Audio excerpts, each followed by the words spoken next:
আসসালামু আলাইকুম এবং হিন্দু ভাই বোনদের জন্য নমস্কার। আজকে আমার ফার্স্ট ব্লগ ভিডিও। আজ আমি আপনাদের সামনে তুলে ধরছি আমার রেসিপিটা। আজকে রান্না হবে মুরগির মাংস, মাশকালাই ডাল এবং মাশকালাই ডালের জন্য কী কী দিতে হয় আমরা তো অনেকেই খেয়েছি তেল দিয়ে রান্না করা। আজ আমি ভিন্ন রকমের রান্না করব, তেল ছাড়া। আপনারা দেখতে থাকুন, প্লিজ আমার পাশে থাকুন। আর তার জন্য রেসিপিটা হলো পেঁয়াজ কুচি, কাঁচামরিচ কুচি, আদা বাটা, রসুন বাটা, ধনিয়ার গুঁড়ো, শুকনো লঙ্কার গুঁড়ো, জিরা বাটা, কাশ্মীরি লঙ্কা গুঁড়ো, পেঁয়াজ কুচি, হলুদের গুঁড়ো, আলু, পরিমাণ মতো খাবার লবণ এবং বেকিং সোডা। প্রথমে চুলায় গরম পানি বসিয়ে দিয়েছি।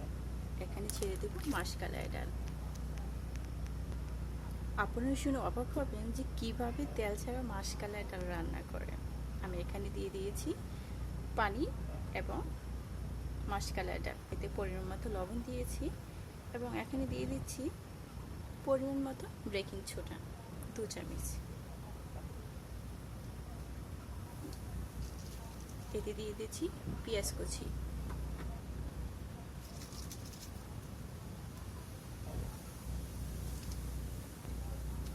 এখন দিয়ে দিচ্ছি কাঁচামরিচ কুচি,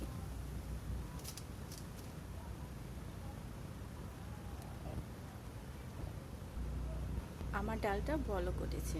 আর যখন বলক উঠবে তখন চামচ দিয়ে হালকা করে উপরের ফেনাগুলো ফেলে দিবেন।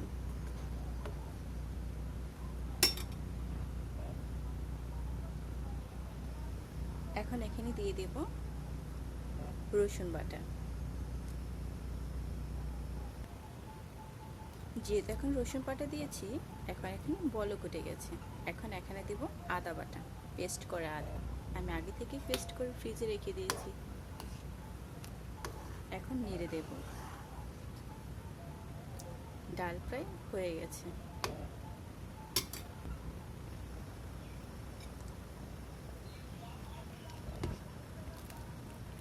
দেখেন প্রিয় বন্ধুরা, ডাল কত সুন্দর হয়ে গেছে। আমি এখানে আদা বাটা দিয়ে দিয়েছি। আপনারা চাইলে আদা কুচি কুচি করে কেটেও দিতে পারেন। আমার কাছে সেই লাগে, কারণ আদা কুচি কুচি কেটে দিলে খেতে যখন মুখে কামড় দেওয়া হয় খুব মজা লাগে। আর আপনারা চাইলে এটা ডালটাকে গটিয়েও দিতে পারেন, কিন্তু আমার কাছে ভালো লাগে যে ডাল যখন আস্তে আস্তে থাকে তখন অনেক ভালো লাগে খেতে। প্রিয় বন্ধু, আমার ডাল রান্না হয়ে গেছে। এখানে একটা জিনিস বলতে আমি ভুলেই গেছি, এখানে আমি কাঁচামরিচ কুচি কেটে দিয়েছি। আপনারা যারা যারা ঝাল খেতে পছন্দ করেন তারা কেটে দেবেন, আর যারা পছন্দ করেন না তারা দেবেন না। এখন আমার ডাল হয়ে গেছে, ডালটা নামিয়ে নিই। এই আমার মাশকালাই ডাল তেল ছাড়া রান্না হয়ে গেছে। এখন আমি রান্না করব মুরগির মাংস। তার জন্য প্রথমে কড়াইয়ে তেল দিয়ে নিচ্ছি। আমার কড়াইটা গরম হয়ে এসেছে। এখানে প্রথমে আমি তেজপাতা দিয়ে নিয়েছি। আপনারা চাইলে জিরেও দিতে পারেন। পেঁয়াজ কুচি,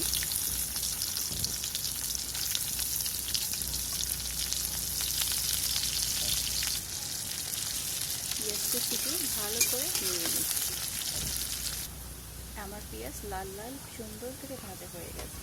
এখন আমি দিয়ে দিচ্ছি আদা বাটা, রসুন বাটা, শুকনো লঙ্কার গুঁড়ো, পরিমাণ মতো হলুদ গুঁড়ো, ধনিয়া গুঁড়ো। এসব দিয়ে ভালো করে মাংসটা পেঁয়াজটা নেড়ে চেড়ে নেবেন। পরিমাণ মতো লবণ, তারপরে জল দিয়ে ভালো করে মশলা কষিয়ে নেবেন। আমার মশলা কষানো হয়ে গেছে।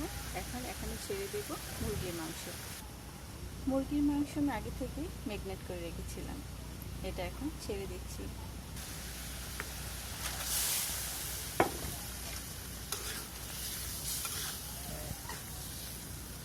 এখানে ছেড়ে দিচ্ছি কেটে রাখা আলু।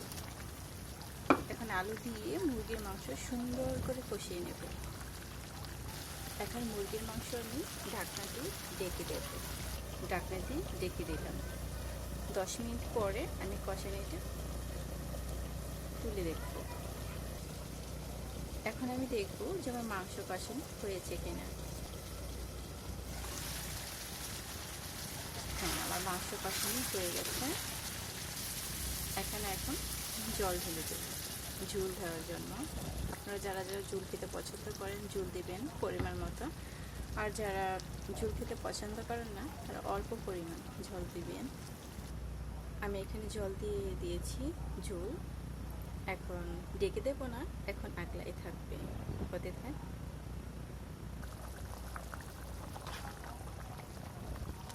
আমার মুরগির মাংস রান্না হয়ে গেছে। দেখি আলু, হ্যাঁ আলু পেকে গেছে। এখন আমি গোলমরিচের গুঁড়ো, গরম মশলা দিয়ে দেব। এই হচ্ছে গরম মশলা দিয়ে 2 মিনিট রেখে আমি নামিয়ে নেব।